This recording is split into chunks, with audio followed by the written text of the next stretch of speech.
Good morning, and welcome to the Brenda Perryman Show right here on TV 33, WHPR, Comcast 90 and 91 in Detroit, Oakland County, Livingston County, and all over the world, courtesy of the World Wide Web. I have two Brenda Perryman shows for you today. This is my first one, and I have some special guests this morning on this show. And then on the second show, I have some great information. Well, great information is going to be given on this show. And then on the last segment of the next show, we're going to talk about Sunday's Rhythm and Blues Hall of Fame. I'm excited about that, and that event is sold out, so it should be interesting.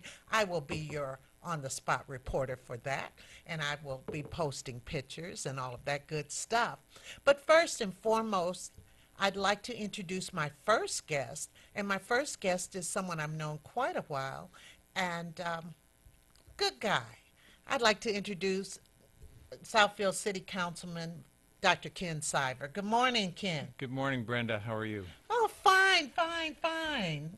How you doing? You've been out on the campaign trail, huh? Yes, we have. We kicked off our campaign for mayor in March, and we have been working at it ever since. Well, let's talk a little about Southfield. So much has happened in Southfield. Well, you're retired from Southfield Public Schools now, right? After 45 years, I retired in September 2011. 45 years. Kind of a record. Yeah, that is kind of a record. Some people don't even live to be 45. But anyway, 45 years. So you came to Southfield as what? I came to Southfield in 1967 as a 21-year-old teacher assigned to Thompson School, teaching English and American history and journalism. And from there, because you've held several jobs in the district. Well, I became in 1986 the information director, and then in 2004 deputy superintendent of schools. Yes, yes, yes. So you've seen a lot of changes in Southfield. Mm-hmm. Well, when I arrived, everything was new. I was teaching in a new school. I was living in a brand new apartment building. The roads were new, and Southfield was a boom town in the 60s. Matter of fact, it was the fastest growing city in Michigan for a whole number of years. Wow. I remember 10 Mile and Lasser. I was in 1966. I was in a funeral procession going to Holy Sepulchre? Holy Sepulchre, because we're Catholic, and it was a Catholic Right. Funeral procession. And I'll never forget, I said, wow, where is this? Where am I? And I was a passenger in the car, and we were getting ready to make a left onto 10 Mile from Lasser. And this lady ran a light and hit the car, and so we all had to go to the hospital. We never made it to the funeral, to the cemetery, but it's so funny that I ended up teaching right on 10 Mile and Lasser. At Southfield High. Those years later, when I said, where was this? That became my everyday thing. Mm-hmm. Now, a lot of changes were happening in Southfield. Well, like you said, it was like state of the art. It was a state of the art community. And it had one high school at the time, didn't it? Lathrop opened 67. Oh, it opened in 60. They started phasing in the students. Right. Because they said so many students were in Southfield High Right. that they had to open up another. Yeah, one time there were over 3,000 students at Southfield High. Okay. So the community of Southfield itself, because my brother moved there in the 70s, it has been a ever-changing community. Well, right? nothing stays the same, Right. and to me, Southfield is a wonderful place to live. I have wonderful neighbors. I know so many people in the community, and we all get along. It's very, very diverse. Even within our African American community, there's great diversity. Southfield has a Jamaican population, has many Nigerian I know. who are in the schools. They're just wonderful students. Right. A lot of emphasis on doing well in school in the Nigerian community. Right. that's their mantra, kind of, too.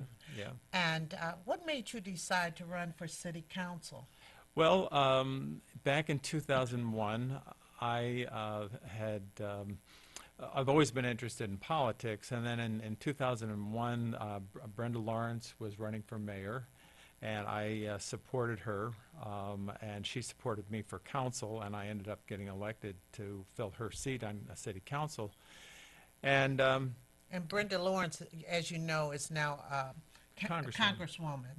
Yeah. And during the interrogation of the Planned Parenthood lady the other day, I saw Brenda Lawrence sitting right there. Yeah. I said, wow, she's come a long way from the school board, hasn't she? Yes, and just to do a segue for a minute, Brenda is living her dream.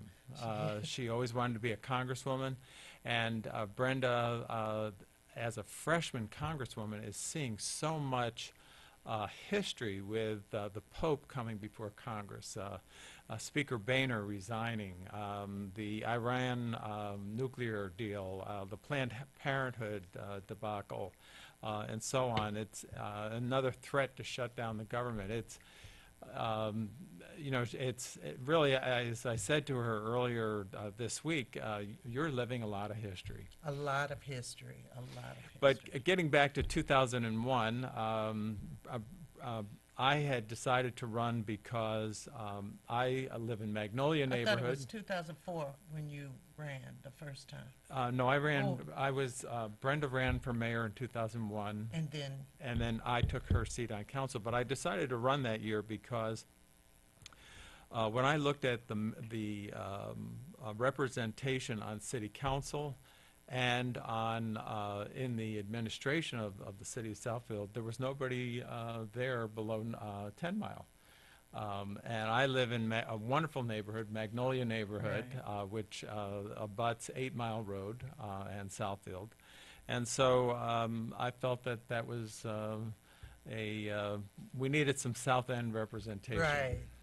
And I sort of ran on that along with other things, but I was successful.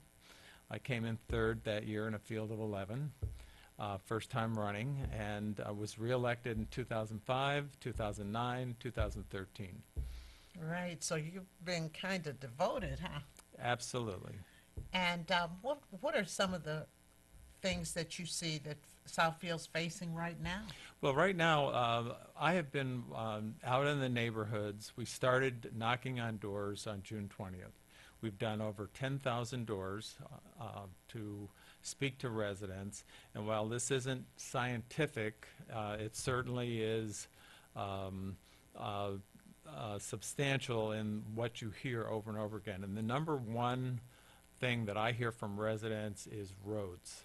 Number two is code enforcement. And the third thing is landlords who are not doing their part. We have many more rental properties in Southfield today than years ago because of the housing crisis of several years back.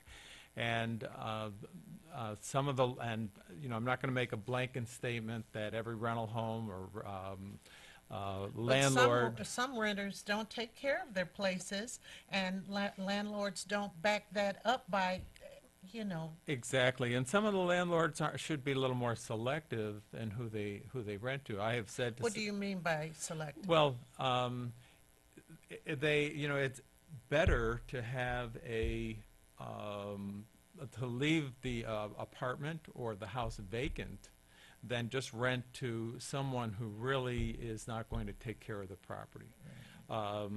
We have seen properties damaged, and it also drives good tenants away. In apartment buildings, if you have to be a little selective.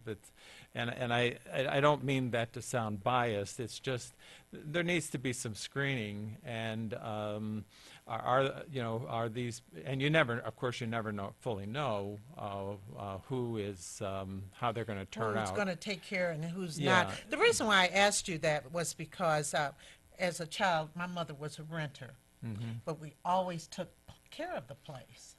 And so she had a good relationship with the landlord and everything because she paid on time, always Sure. took care of the place. Sometimes there's some people who want to get into a place and they have no vested interest in the place, Exactly. and they don't take care of it. And like you said, it does run Yeah. people out. Yeah. Well, and again, I don't want to make a broad generalization. I was a renter before I bought a home, so obviously many people start as renters before they become homeowners, Absolutely. and it is it's really about what we're seeing is some of the landlords are not taking care of their property. The tenant can be fine, but it's the landlord that is taking the money for the rent And just letting it go. and let the roof leak or Right. or not address mowing the lawn or things like this. And But the one thing about it, Ken, is when you have a renter in the house, sometimes it's very hard to get rid of them too, isn't it? If you find out they're tearing up stuff or. I know that we have a number of landlord-tenant cases in 46th District Court, which, by the way, have declined Okay. from years ago. That's something that I monitor. But yeah, it's an eviction process or whatever. But Oh, go on. I was just going to say, I don't want to dwell on the negative No. because I'm really very positive about so many things. But when I mention these three top issues, this is what people are asking. I was going to go back to the telling. roads, Yeah. because last year was debacle over Yeah. in front of Northland. It was like Absolutely. I felt like I was in an army movie. I was dodging all but it's so nice now. It is beautiful. That was interesting. Greenfield Road is a county road.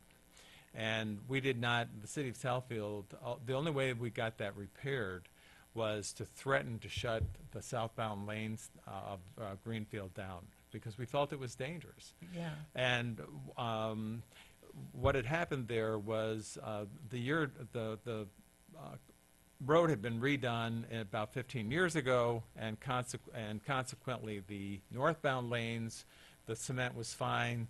The cement failed on the southbound lanes, which were in Southfield. That's true.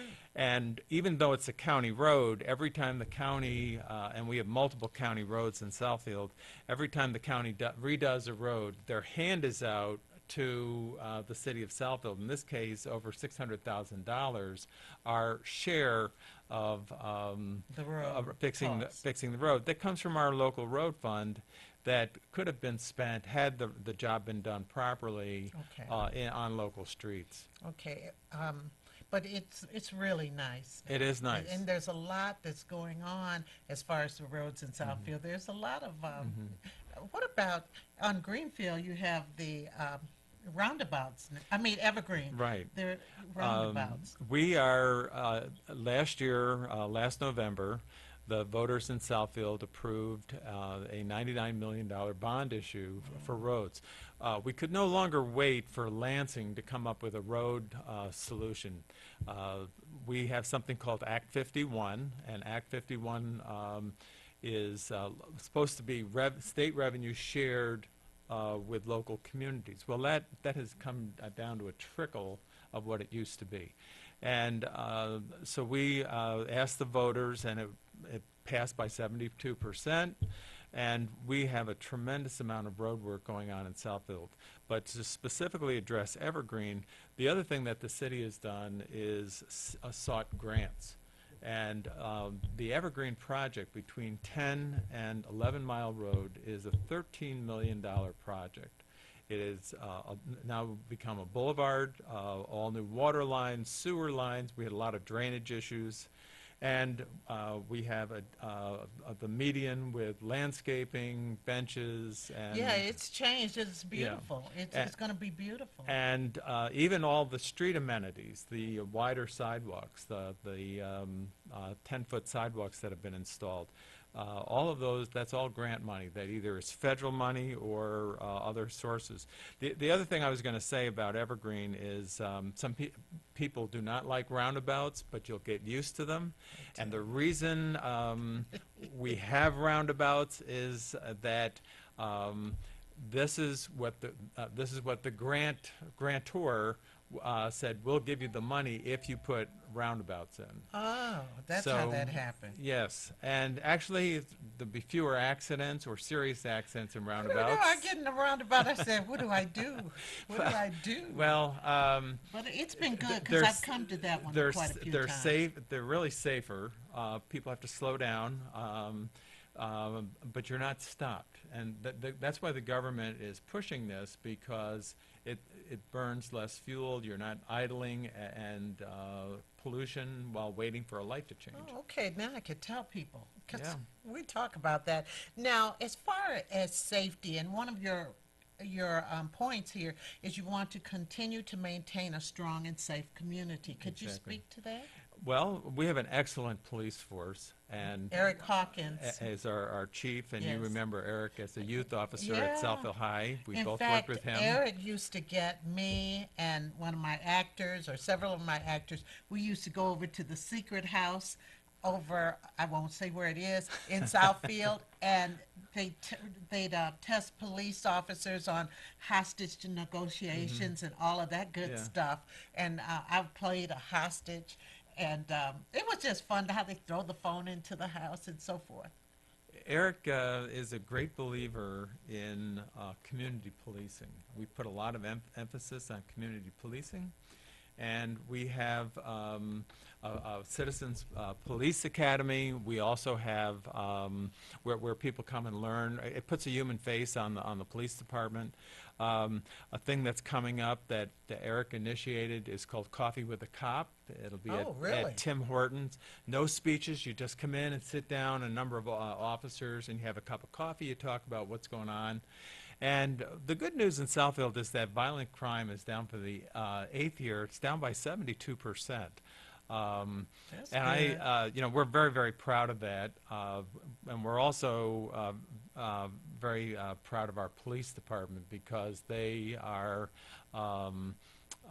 very sensitive to the community, and they interact very well with the citizenry. That's excellent when the police, the community doesn't see them as an adversary. Exactly. Yeah, that's very important. exactly. Now, Northland is gone, and Northland at one time brought a lot of a big tax. They were a big tax base, weren't they? True. And today it's going to be reimagined. Yes, that's what I was going to ask you about, because people ask about that property, because for so many years that was the go-to mall. We all have a lot of history with Northland. Yes, we do. Absolutely. And I shot there to the end because I live right near the mall. But retail has changed greatly. Yeah.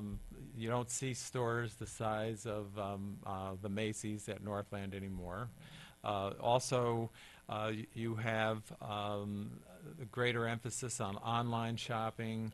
You have a lot of competition, and so Northland has lost its way, so to speak.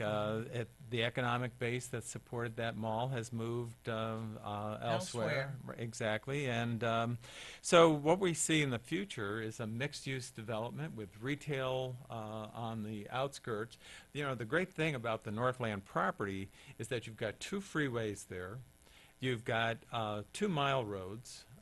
The infrastructure is all there. The service drive has just been rebuilt. Greenfield rather, has been rebuilt. So the infrastructure is great. You've got the hospital there. You've got OCC, and you've got a number of office buildings. So there's a lot there. So we're hoping to see, in partnership with Providence Hospital, the redevelopment of that property. Providence Hospital is looking at possibly, there's no deal yet, but possibly taking some of the property because they need more parking. and as you may know, Providence Hospital has a heart institute. Yes. And that heart institute, they would like to build a major wellness and fitness center.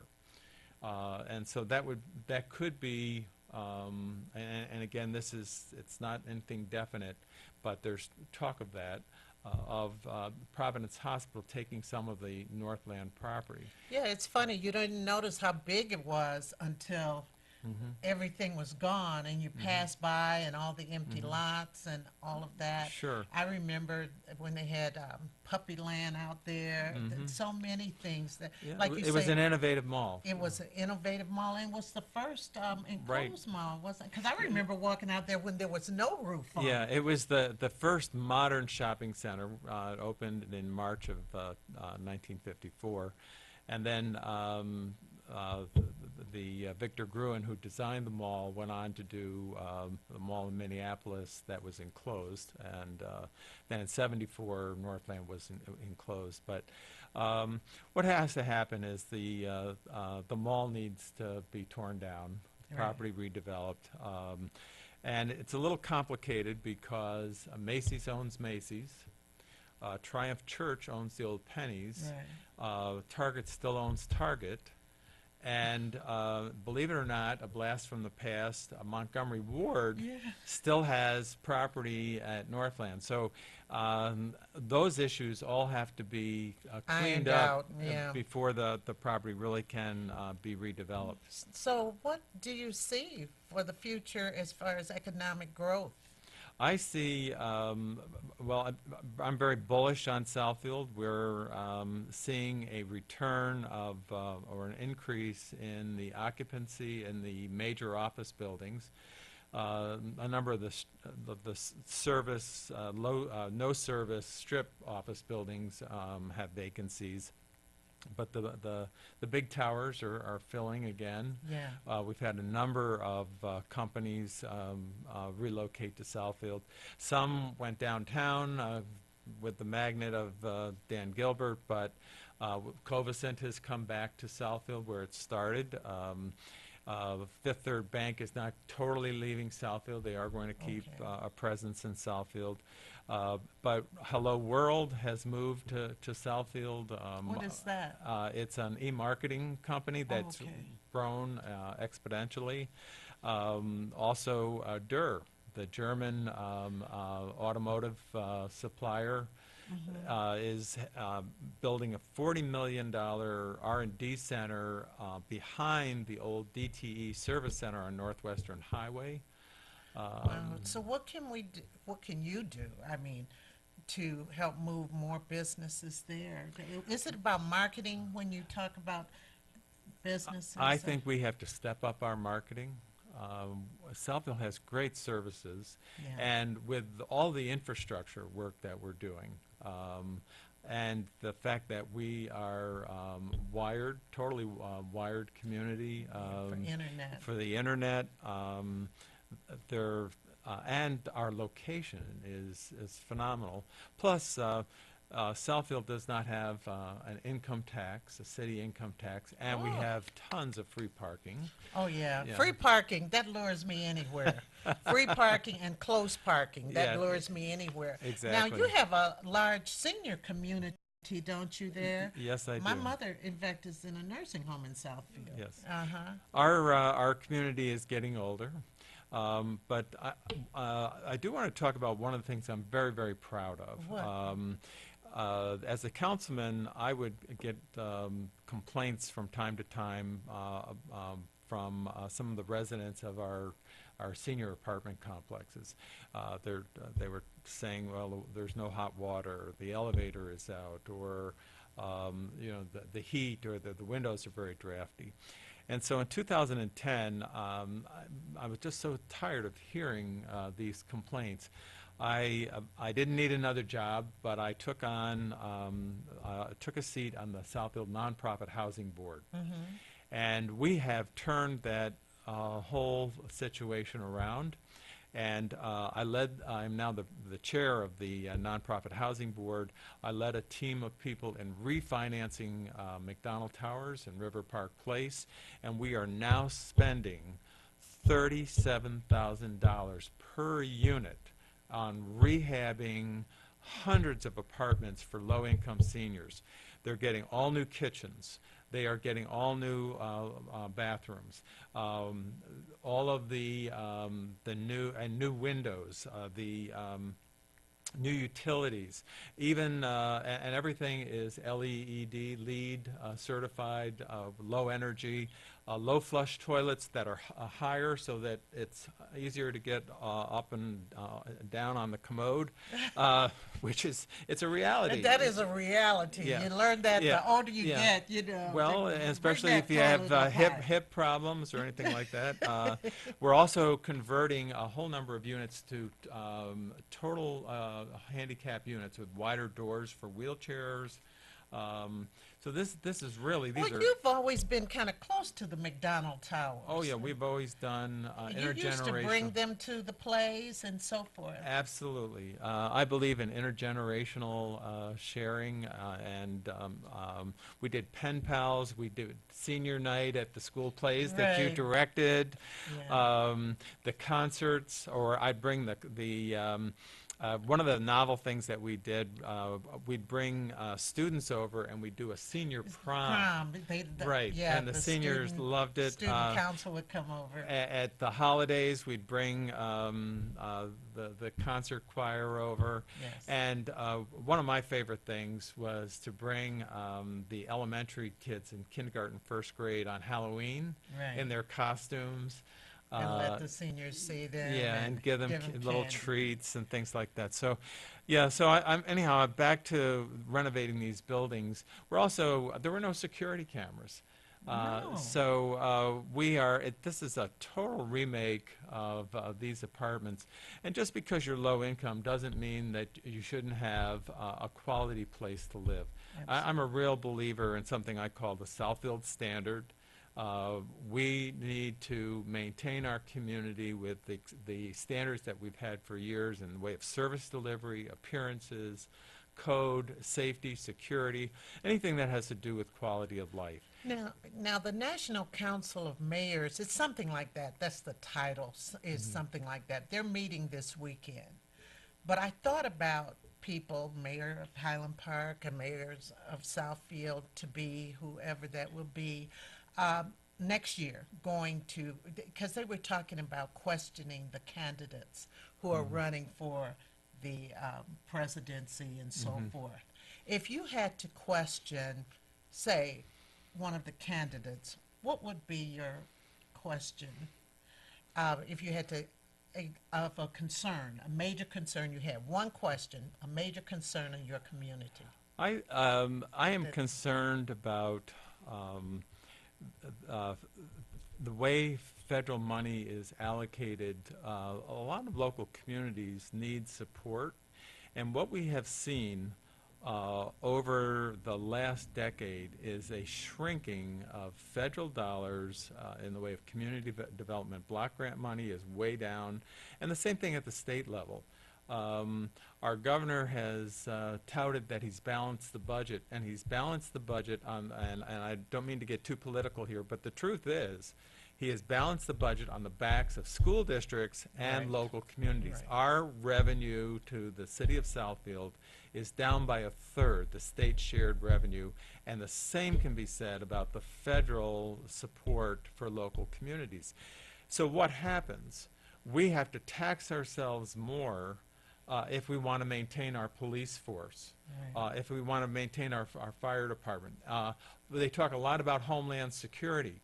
First responders are your local people. Right, right. And yet we have been on the short end of this revenue sharing, state and federal dollars. So that would be my number one concern. I mean, I have real questions about the priorities of how money is spent. How could people get in touch with you if they have any questions? Well, I have a website that is www.kensiver4 mayor.com, and you can see on there all of my priorities. There are about 14 of them. Also, I'm on Facebook at Ken Siver 4, number 4, Mayor, at Facebook. And I always give out my home phone number. I'm listed, so it's 248-569-4286. Call me. Wow, you're a good one. You're a good one. Well, I wish you luck, but I wanted to find out, I wanted to have you here because I wanted to find out a lot about Southfield. People always ask what's going to become of Southfield, and I'd I'm like very to. bullish. Our housing prices are going up. Homes that are in good shape and reasonably priced are selling. You get a lot of house for the money in Southfield. Wow. Well, ladies and gentlemen, you heard it here first. Next, we're going to have Renee King Jackson and friends. They're going to be on in just a minute, and you know Renee can sing. Um, I wish I could sing like her. But anyway, Ken Siver, thank you very Brenda, much. it was wonderful. We'll be back in just a moment. Thank you so much for having me. Oh, no problem. My pleasure. I enjoy you.